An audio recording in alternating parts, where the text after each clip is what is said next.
ప్రభుత్వ పాలనలో అన్యాయాలు అక్రమాలు పెరిగిపోయాయని మెగా డిఎస్సి పేరుతో నిరుద్యోగుల జీవితాలతో ఆటలాడుకుంటున్నారని మాజీ మంత్రి సాకే శైలజానాథ్ విమర్శించారు. డిఎస్సి నియామకాల్లో పారదర్శకత లేదని ఆరోపించారు.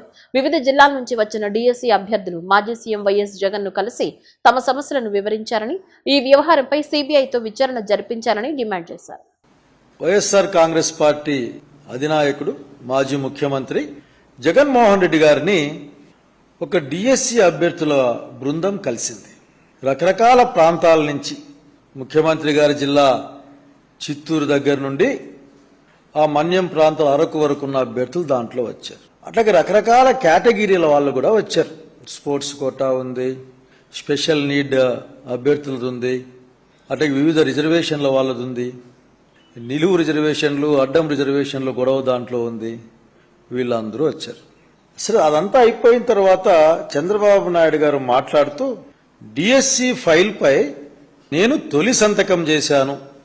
అదేదో సినిమాలో అమీర్ ఖాన్ అంటాడు శబ్బాష్ అని. పైగా ఈ మధ్య ఎన్డీఏ అనే నామజపం ఎక్కువైపోయింది. ముఖ్యమంత్రి టీడీపీ అనే 2 ఏళ్లు చూపించేవాళ్ళు. ఇప్పుడేమో ఎన్డీఏ, మొన్న కూడా ఎన్డీఏ ఇంటింటికి తీసుకెళ్ళండి అని. డిఎస్సి అనేది టీడీపీకి ఎన్డీఏకి ఎందుకు జనసేనను తీసేశారు. పాపం నాకేం అర్థం కావడం లేదు. మర్చిపోయారో లేకపోతే కావాలని తీసేసారు, వాళ్ళ అంతర్గత వ్యవహారం, నాకు పెద్ద పట్టింపు దాంట్లో ఏమీ లేదు. ఇది మాకు బ్రాండ్ లాంటిది అని చెప్పారు.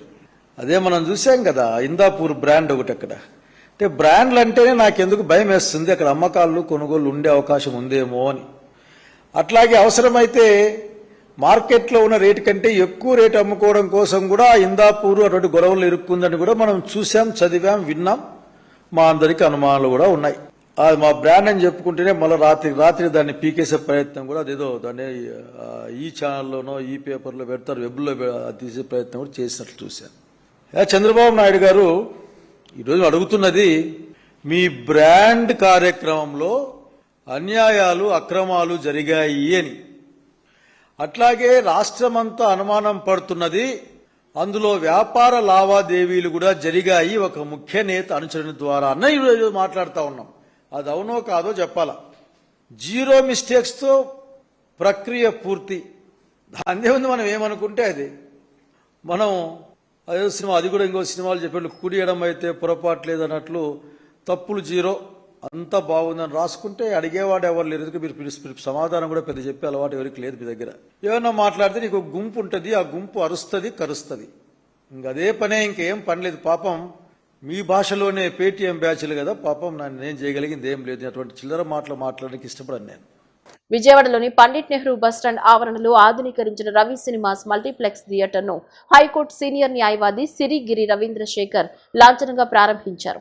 ప్రజలందరికీ ఉపయోగపడే విధంగా ఆర్టీసీ బస్టాండ్ లో ప్రభుత్వం ఆధ్వర్యంలో నిర్మించిన ఈ థియేటర్ ఓపెనింగ్ కు రావటం తనకు ఎంతో సంతోషంగా ఉందని ఈ సందర్భంగా ఆయన తెలిపారు.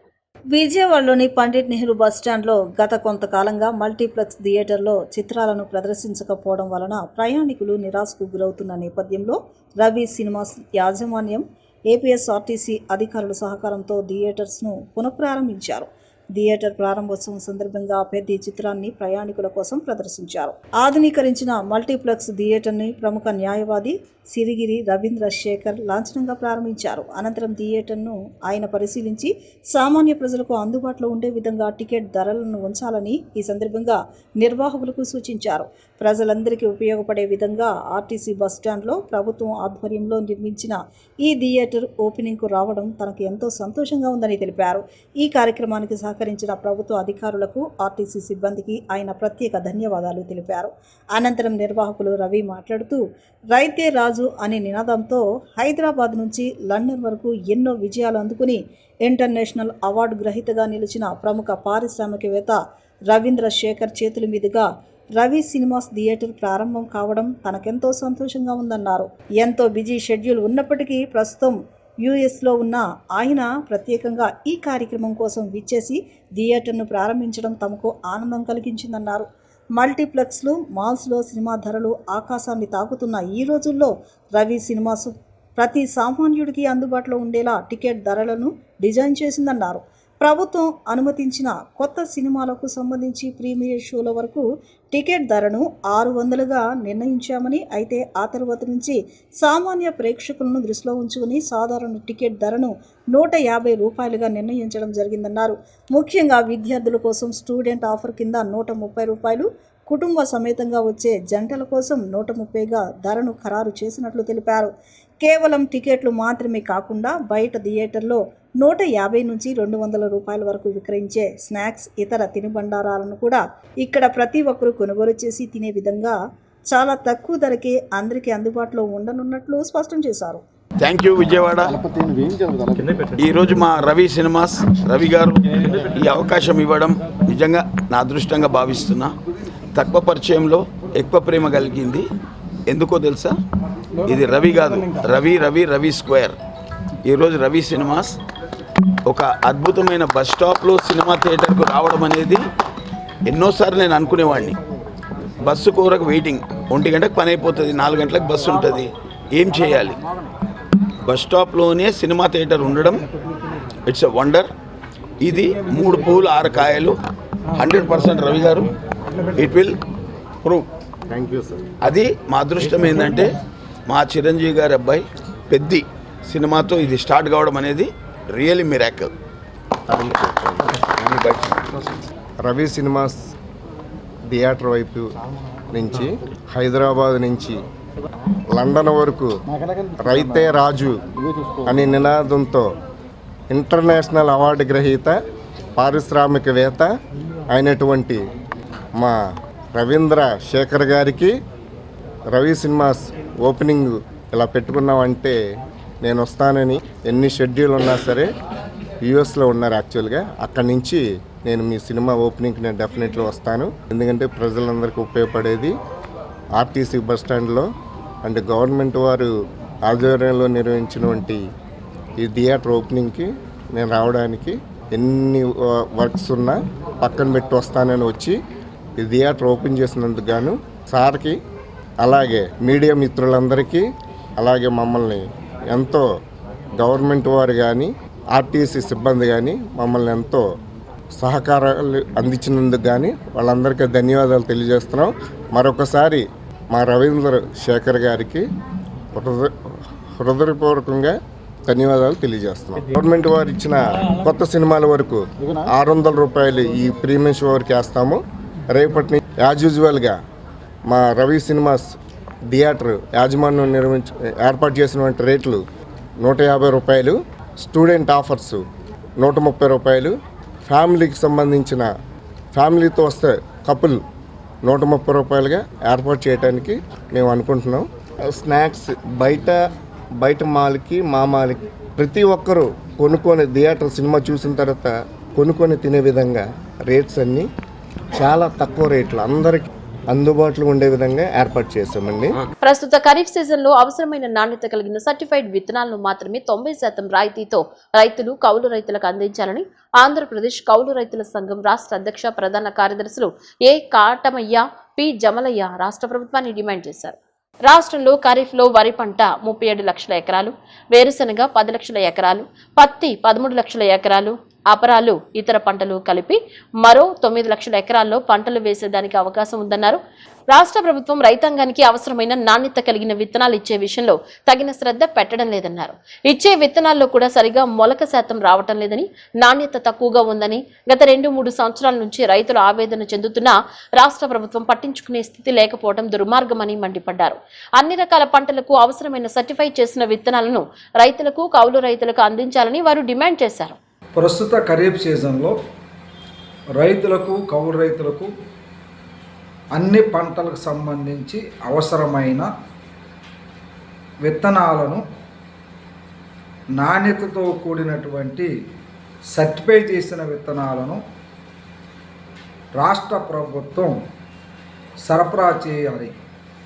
అది కూడా 90% రాయితీ కల్పించి సకాలంలో అందించే విధంగా రాష్ట్ర ప్రభుత్వం చర్యలు తీసుకోవాలని ఆంధ్రప్రదేశ్ కౌలు రైతుల సంఘం, ఆంధ్రప్రదేశ్ రైతు సంఘం రాష్ట్ర ప్రభుత్వాన్ని డిమాండ్ చేస్తూ ఉన్నాయి. గత 3 సంవత్సరాల సగటు సాగు లక్ష్యాన్ని మనం పరిగణలో తీసుకుంటే సాధారణ సాగు విస్తీర్ణం 71 లక్షల ఎకరాలు. 2026-27 ఖరీఫ్ సీజన్కు 80 లక్షల ఎకరాల్లో పంటలు వేసేదానికి అవకాశం ఉందని ప్రభుత్వం ప్రాథమికంగా అంచనా వేసినట్లు మనకి ప్రసార మాధ్యమాల్లో ద్వారా వస్తూ ఉంది. దాదాపు 38 లక్షల ఎకరాల్లో వరి పంట, 14 లక్షల ఎకరాల్లో వేరుశనగ, ముఖ్యంగా రాయలసీమ ప్రాంతాల్లో 12 లక్షల ఎకరాలు రాష్ట్ర వ్యాప్తంగా పత్తి పండించేదానికి, 3-4 లక్షల ఎకరాల్లో వరి పంట వేసేదానికి, మరో 8-9 లక్షల ఎకరాల్లో అపరాలు ఇతర పంటలు సాగు చేసేదానికి అవకాశం ఉంది. ఈ పంటలన్నిటికీ అవసరమైన విత్తనాలను రాష్ట్ర ప్రభుత్వమే అందించాల్సిన బాధ్యత ఉంది. కానీ అటువంటి విత్తన ప్రణాళికను ఏర్పాటు చేసి విత్తనాలను ఉత్పత్తి చేసి లేదా సేకరించి రైతాంగానికి అందించే విషయంలో ప్రతి ఏడాది రాష్ట్ర ప్రభుత్వం విఫలమవుతూనే ఉన్నది. మహిళా రిజర్వేషన్ బిల్లులో బీసీ, ఎస్సీ, ఎస్టీ, గిరిజన మరియు ముస్లిం మహిళలకు ప్రత్యేకంగా సబ్ కోటా కేటాయించాలని బీసీ ఐక్య సంఘర్షణ సమితి జాతీయ అధ్యక్షుడు విజయార్ నారగోని డిమాండ్ చేశారు. అగ్రకులాల మహిళలతో పోటీపడి ఈ వర్గాల వారు గెలిచే అవకాశం ఉండదు కాబట్టి ఎవరి వాటా వారికి కేటాయించేలా బిల్లును సవరించాలని కోరారు. ఈ మేరకు విజయవాడలో పొట్లూరి దేవి నాయకత్వంలో వందలాది మంది మహిళలతో గాంధీనగర్ ప్రెస్ క్లబ్ లో భారీ సభ నిర్వహించారు. ఈ కార్యక్రమంలో పొలిటికల్ జస్టిస్ ఫ్రంట్ రాష్ట్ర అధ్యక్షురాలు కొండూరు దేవి, ఉమాదేవి తదితరులు పాల్గొన్నారు. ఈ సందర్భంగా వారు మాట్లాడుతూ రాజకీయ పార్టీలు సమానత్వం గురించి మాట్లాడడమే తప్ప మహిళలకు ఎమ్మెల్యే, ఎంపీ టికెట్ల కేటాయింపులో ప్రాధాన్యత ఇవ్వడం లేదన్నారు. మహిళల్ని కేవలం రాజకీయ బానిసలుగా చూస్తున్నారని, మంత్రివర్గాల్లోనూ వారికి సగం పదవులు ఇవ్వాలని డిమాండ్ చేశారు. గతంలో ఇదే అంశంపై ఢిల్లీలోని జంతర్ మంతర్ వద్ద కూడా నిరసనలు తెలిపినట్లు వారు గుర్తు చేశారు. విజయవాడ పట్టణంలో మరి ఆంధ్రప్రదేశ్ రాజధాని అయినటువంటి విజయవాడలో బీసీ, ఎస్సీ, ఎస్టీ మహిళల సదస్సు జరిగింది. ఈ సదస్సులో ఒక తీర్మానాన్ని చేయటం జరిగింది. ఏదైతే మరి కొత్తగా రాబోయే మహిళా రిజర్వేషన్ బిల్లులో మరి కేవలం అగ్రకులాల మహిళలకే రిజర్వేషన్లు ఇచ్చే అవకాశం ఉండే విధంగా మరి బిల్లును ప్రవేశపెట్టి దాన్ని ఆమోదించడం జరిగింది, చట్టం చేయటం జరిగింది. కానీ అగ్రకులాల మహిళలతోటి బీసీ మహిళలు, ఎస్సీ మహిళలు, ఎస్టీ మహిళలు, గిరిజన మహిళలు, ముస్లిం మహిళలు పోటీ చేసి గెలిచే అవకాశం లేదు. కాబట్టి ఎవరి వాటా వాళ్ళకే, ఎవరికి సబ్ కోటా కేటాయించాల్సినటువంటి అవసరం ఉంది. ఎవరి కోట వాళ్ళకే ఇస్తే ఆ కోటాలో నుంచి వాళ్ళు గెలుపొందడానికి అవకాశం ఉంది. కాబట్టి ఇవాళ ఒకటే తీర్మానం, ఒకటే నినాదం ఏం చేయటం జరిగింది అని అంటే మహిళా రిజర్వేషన్ బిల్లులో అన్ని కులాల, అన్ని వర్గాల మహిళలకు ప్రత్యేకమైన కోటాలతోటి దాన్ని సవరించాలని చెప్పి మేము డిమాండ్ చేస్తున్నాం. గతంలోనే ఢిల్లీలో జంతర్ మంతర్ దగ్గర 2 సార్లు మహిళా రిజర్వేషన్ బిల్లులో మరి అన్ని వర్గాలకు కూడా ఏంటంటే ప్రత్యేక కోట కేటాయించాలని దేవి గారి నాయకత్వంలో, వెంకటలక్ష్మి గారి నాయకత్వంలో, ఉమాదేవి గారి నాయకత్వంలో, అదేవిధంగా దేశవ్యాప్తంగా కదిలి చాలా రాష్ట్రాల నుంచి మహిళలంతా కూడా కదిలి రావడం జరిగింది. మరి ఇక్కడే ఆ విజయవాడ పట్టణంలో కూడా ధర్నా కార్యక్రమాన్ని నిర్వహించాం. పెద్ద మొత్తంలో మహిళలు 200-300 మంది ఆ ధర్నా కార్యక్రమానికి దేవి గారి నాయకత్వంలో, పొట్లూరి దేవి గారి నాయకత్వంలో వచ్చి అక్కడ విజయవంతం చేసినటువంటి సంగతి ఈ రాష్ట్ర ప్రజలందరికీ కూడా తెలుసు. ఇవాళ పెట్టినటువంటి ఈ మీటింగ్ యొక్క తీర్మానాలు అన్ని రాజకీయ పార్టీల్లోకి వెళ్లాల్సినటువంటి అవసరం ఉంది. అన్ని రాజకీయ పార్టీల్లో మార్పు రావాలి. రాజకీయ పార్టీలు ఎవరు అడగకపోయినా వాళ్ళే టికెట్లు ఇచ్చేటప్పుడు చంద్రబాబు నాయుడు గారే మహిళలకు సగం టికెట్లు ఇవ్వాలి. చంద్రబాబు నాయుడు గారికి ఎవరెందుకు చెప్పాలి? కాబట్టి జగన్మోహన్ రెడ్డి మహిళలకు సగం సీట్లు మరి తన పార్టీలో ఇవ్వాల్సినటువంటి అవసరం ఉంది. బీసీ మహిళలు రిజర్వేషన్ గురించి, ప్రత్యేక రిజర్వేషన్, ప్రత్యేక కోటా గురించి ఈరోజు ఈ సమావేశం ఏర్పాటు చేయడం జరిగింది. బీసీ మహిళలకు అన్యాయం జరుగుతూ ఉంది. రిజర్వేషన్ బిల్లు, మహిళా రిజర్వేషన్ బిల్లులో అవకతవకలు జరుగుతూ ఉన్నాయి. ఇది మోసం. ఇప్పటి వరకు చట్టసభల్లో అడుగుపెట్టని మహిళల గురించి మేము మాట్లాడుతూ ఉన్నాం, ప్రశ్నిస్తూ ఉన్నాం. బీసీ మహిళలకి ప్రత్యేక కోటాలో ప్రత్యేక రిజర్వేషన్ కావాలని మేము డిమాండ్ చేస్తూ ఉన్నాం. మా డిమాండ్ ఇప్పటి వరకు చట్టసభల్లో ప్రవేశించని ఓబీసీ కులాలు, బీసీ కులాలు ఎన్నైతే ఉన్నాయో మా వాటా ఎంతో మాకు రావాల్సిన అవసరం ఉందనేది మేము డిమాండ్ చేస్తూ ఉన్నాం. దళిత బహుజనులకు రాజ్యాధికారం దక్కినప్పుడే వారిపై జరుగుతున్న దాడులు, వివక్షకు ముగింపు పలకవచ్చని దళిత బహుజన పార్టీ జాతీయ అధ్యక్షుడు, సుప్రీంకోర్టు న్యాయవాది వడ్లమూడి కృష్ణస్వరూప్ పేర్కొన్నారు. మన ఓటు మన రాజ్యం అనే నినాదంతో దళితుల రక్షణ, రాజ్యాధికార సాధన కోసం రాష్ట్ర వ్యాప్తంగా భారీ ఎత్తున చైతన్య యాత్రలు నిర్వహించనున్నట్లు ఆయన వెల్లడించారు. గాంధీనగర్ ప్రెస్ క్లబ్ లో జరిగిన మీడియా సమావేశంలో దళిత బహుజన పార్టీ జాతీయ అధ్యక్షులు వడ్లమూడి కృష్ణ స్వరూప్ మాట్లాడుతూ, దేశానికి స్వాతంత్ర్యం వచ్చి 79 ఏళ్లు గడిచినా నేటికి దళితులపై హత్యలు, అత్యాచారాలు, వివక్ష కొనసాగడం దురదృష్టకరమన్నారు. దళితులకు కేవలం ఓటు వేసే హక్కు మాత్రమే ఉందని, శాసించే స్థాయిలో రాజ్యాధికారం లేకపోవడం వల్లే ఈ అణచివేత జరుగుతోందన్నారు. అంబేద్కర్ ఆశయాలకు అనుగుణంగా దళితులను రాజకీయంగా చైతన్యం చేసేందుకు జూన్ 15, 2026 నుంచి అక్టోబర్ 14, 2027 వరకు రాష్ట్ర వ్యాప్తంగా పాదయాత్రలు, సభలు, ర్యాలీలు నిర్వహిస్తామన్నారు. సభలను, పాదయాత్రలను విజయవంతం చేయాలని ఆయన దళిత బహుజన సమాజానికి పిలుపునిచ్చారు.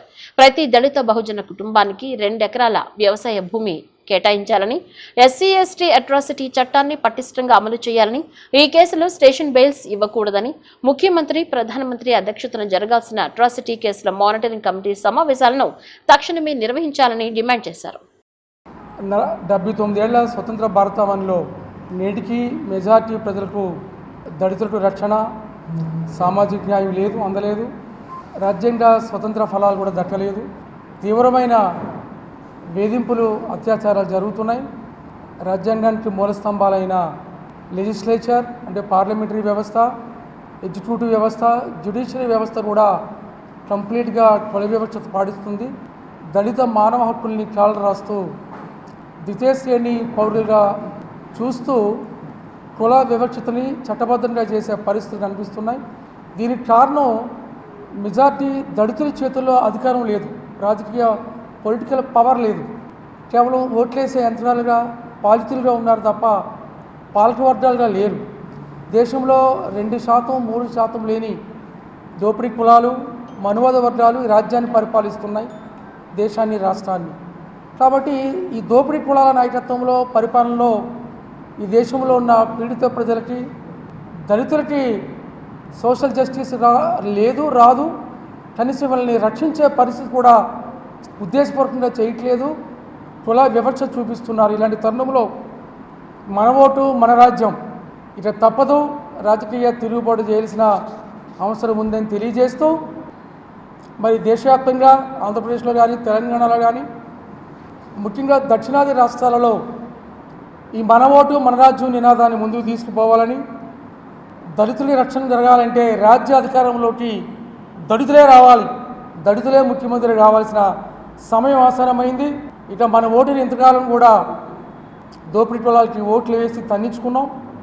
ఆ ఓటు అనే ఆయుధంతో మనం మన పార్టీలకు, ప్రధానంగా దళిత బహుజన పార్టీకి అండదండలు ఇవ్వడం ద్వారా, ఎన్నికల్లో ఓటు వేయడం ద్వారా, చట్టసభల్లో ఒక బలమైన గళాన్ని వినిపించడం ద్వారా, రాజ్యాన్ని అస్థిరత చేసుకోవడం ద్వారా మాత్రమే దళిత బహుజనులకి భవిష్యత్తు ఉంటుందని, లేకపోతే సామాజిక బానిసత్వం తప్పదని హెచ్చరిస్తూ దళిత బహుజన పార్టీగా పిలుపునిస్తున్నాం. ప్రజలు తమ పరిసరాలను పరిశుభ్రంగా ఉంచేందుకు సహకరించాలని incharge chief engineer P Satyakumari సూచించారు. నగరాన్ని మరింత పరిశుభ్రంగా, ఆరోగ్యవంతంగా తీర్చిదిద్దేందుకు ఆపరేషన్ క్లీన్ స్వీప్ కార్యక్రమాన్ని నిరంతరం కొనసాగిస్తామని తెలిపారు. నగరపాలక సంస్థ ఆధ్వర్యంలో మధురానగర్లో నిర్వహించిన ఆపరేషన్ క్లీన్ స్వీప్ కార్యక్రమంలో అధికారులు స్వయంగా పారిశుద్ధ్య పనుల్లో పాల్గొని ఆదర్శంగా నిలిచారు. వర్షాకాలాన్ని దృష్టిలో ఉంచుకుని కాలువల్లో పేరుకుపోయిన పూడిక, చెత్తను తొలగించి నీటి ప్రవాహానికి ఆటంకం కలగకుండా ప్రత్యేక చర్యలు చేపట్టారు. ఈ కార్యక్రమంలో incharge chief engineer P Satyakumari, superintendent engineer Chandrashekar, zonal commissioner K Prabhudas, EE2 Gopalakrishna, assistant medical health officer doctor Gopala Nayak తదితరులు సిబ్బందితో కలిసి కాలువలను శుభ్రపరిచారు. మధురానగర్లోని ప్రధాన కాలువలు, అంతర్గత డ్రైన్లలో పేరుకుపోయిన చెత్త, ప్లాస్టిక్ వ్యర్థాలు, పూడికను తొలగించి పరిసరాలను పరిశుభ్రంగా మార్చారు. వర్షాకాలంలో నీరు నిల్వ ఉండకుండా దోమల వ్యాప్తిని నివారించేందుకు ముందస్తు చర్యలో భాగంగానే ఈ కార్యక్రమాన్ని చేపట్టినట్లు అధికారులు తెలిపారు. ఈ సందర్భంగా పి సత్యకుమారి మాట్లాడుతూ, చెత్తను కాలువల్లో వేయకుండా నగరపాలక సంస్థ ఏర్పాటు చేసిన పారిశుద్ధ్య వ్యవస్థను ప్రజలు వినియోగించాలని కోరారు. నగర పరిశుభ్రతలో ప్రజల భాగస్వామ్యం ఎంతో కీలకమని, ఆపరేషన్ క్లీన్ స్వీప్ కార్యక్రమం నిరంతరంగా కొనసాగుతుందని తెలిపారు.